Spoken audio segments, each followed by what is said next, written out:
ગોળ કેરીના અથાણામાં એક વસ્તુ મેન હોય છે અને એ છે કે તે છૂટું છૂટું ના રહેવું જોઈએ અને ગોળનું પાણી ના થઈ જવું જોઈએ અને બારે માસ લાલ ચટક રહે, તેમાં ફૂગ અને ચીકાશ પણ ના રહે. તો આજે આપણે બધી ટ્રિક્સ અને ટિપ્સ સાથે આ અથાણું બનાવશું, એટલે બારે માસ અથાણું સારું રહેશે. તો ચાલો ફટાફટ આપણે અથાણું બનાવવાની શરૂઆત કરીએ. અહીંયા મેં 1 કિલો રાજાપુરી કેરીને 2-3 પાણીએ ધોઈને પછી કોરી કરીને આ રીતના મીડિયમ સાઇઝના ટુકડા કરી લીધા છે. આમાં બિલકુલ પાણીનો ભાગ ના રહેવો જોઈએ, એ વાતનું ખાસ ધ્યાન રાખવાનું છે. હવે કેરીના ટુકડાને હળદર મીઠાવાળા કરી લઈશું. તો 2 મોટી ચમચી જેટલી હળદર પાવડર અને 3 મોટી ચમચી જેટલું આપણે નમક એડ કરીશું. અને આ રીતના ઉપર નીચે કરીને આપણે બધી હળદર મીઠાવાળી કેરી કરી લઈએ. આમ કરવાથી હળદર અને મીઠું છે એ કેરીમાં સારી રીતે ચડી જશે. અને આને આપણે 8થી 10 કલાક માટે ઢાંકીને રહેવા દેશું, એટલે કેરીમાંથી પાણી છે એ છૂટું પડી જશે. 8થી 10 કલાક થઈ ગઈ છે. તો હવે આપણે ડીશ ખોલીશું. તો ફ્રેન્ડ્સ, અહીંયા જુઓ, આપણી કેરી છે એકદમ સરસ યલો કલરની થઈ ગઈ છે અને તેમાંથી પાણી પણ સરસ છૂટું પડી ગયું છે. તો આ 10 કલાકમાં મેં 2-2 કલાકના અંતરે આ કેરીના ટુકડાને મેં ઉપર નીચે કર્યા હતા. તો હવે આપણે આમાંથી બધું પાણી છે એ દૂર કરીશું. કેરીમાંથી પાણી દૂર કરવા માટે મેં અહીંયા એક જારી લીધી છે. તો તેમાં આપણે બધી જ કેરી એડ કરીશું, એટલે પાણી છે એ નીચેના વાસણમાં બધું જ નીતરી જાય. કેરીના ટુકડામાંથી પાણી દૂર કરવા માટે અહીં મેં કોટનના કપડામાં આ રીતના અલગ અલગ કેરીના ટુકડાને સૂકવી રહી છું. આ સ્ટેપ કરવું એ ખૂબ જ મહત્ત્વનું છે, કેમ કે આ સ્ટેપ કરવાથી જ આપણું અથાણું છે એ ચીકણું નહીં થાય અને તેમાં ફૂગ પણ નહીં વળે અને તે લાંબો સમય સુધી સારું રહેશે. જો સહેજ પણ પાણીનો ભાગ રહી જશે તો તેમાં ફૂગ વળી જશે અને અથાણું પણ ચીકણું થઈ જશે. તો આને આપણે 2થી 2.5 કલાક માટે ઘરમાં જ સૂકવવાના છે. તડકામાં બિલકુલ સૂકવવાના નથી, એ વાતનું અહીં ખાસ ધ્યાન રાખવાનું છે. અને આ રીતના અલગ અલગ સૂકવવાના, એટલે તે 2 કલાકમાં તો સરસ સુકાઈ જશે.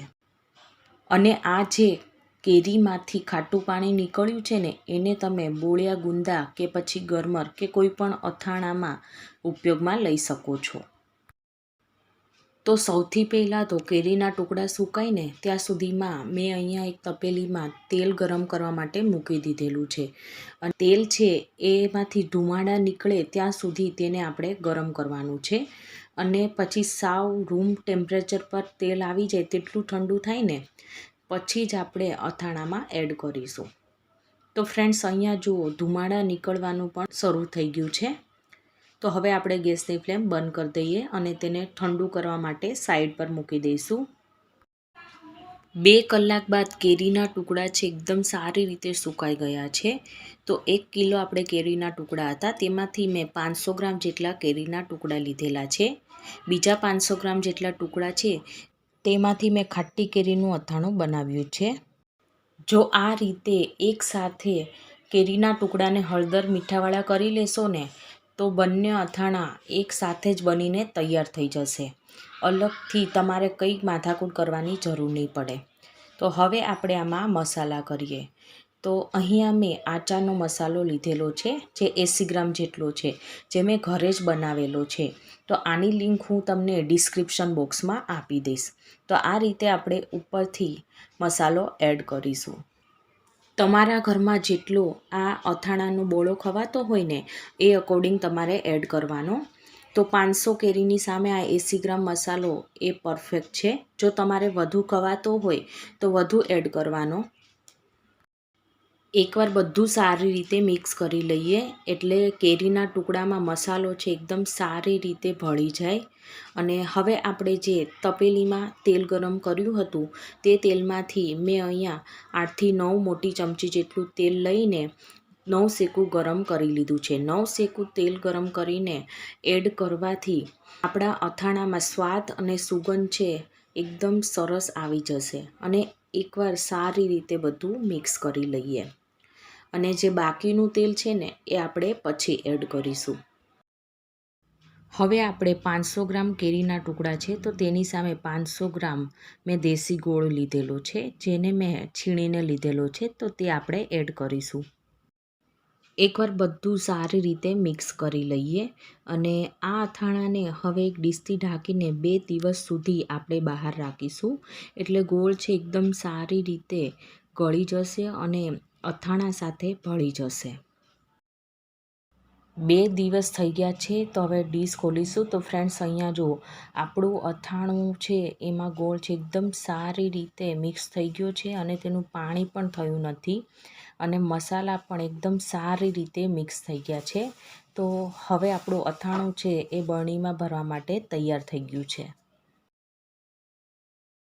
તો ફ્રેન્ડ્સ અહીંયા જુઓ, મેં અથાણાને આ રીતના પ્રેસ કરતા જઈને ભર્યું છે તો પણ અથાણું એ ઉપરથી કોરું જણાય છે. તો હવે આપણે જે તેલ વધાર્યું હતું તે હવે આપણે આમાં ઉપરથી એડ કરીશું.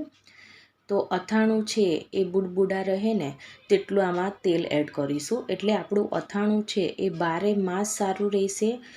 આ બરણીને મેં ધોઈને 5 મિનિટ તડકામાં સૂકવી દીધી હતી. તો હવે આપણે ગોળ કેરીનું અથાણું આમાં ભરી દઈશું અને આ અથાણું છે એ તમે અઠવાડિયા પછી ખાઈ શકો છો. તો ફ્રેન્ડ્સ અહીંયા જુઓ, આપણું અથાણામાં હજી કેરીના ટુકડા ઉપરથી એમને જણાય છે. તો હવે આપણે ઉપરથી જે તેલને ઠારી દીધું હતું તો એ તેલ આપણે ઉપરથી એડ કરીશું.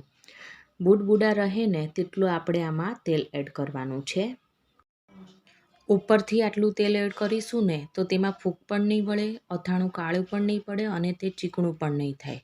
તો તમે ક્યારે બનાવો છો આવા પરફેક્ટ માપ સાથે ગોળ કેરીનું અથાણું એ મને કમેન્ટ સેક્શનમાં જરૂરથી કહેજો. અને જો મારી આજની રેસીપી તમને ગમી હોય ને તો મારી ચેનલને સબસ્ક્રાઈબ, લાઈક અને શેર કરવાનું ના ભૂલતા. તો આપણે ફરીવાર મળીશું એક નવી જ વાનગી સાથે. Thank you for watching.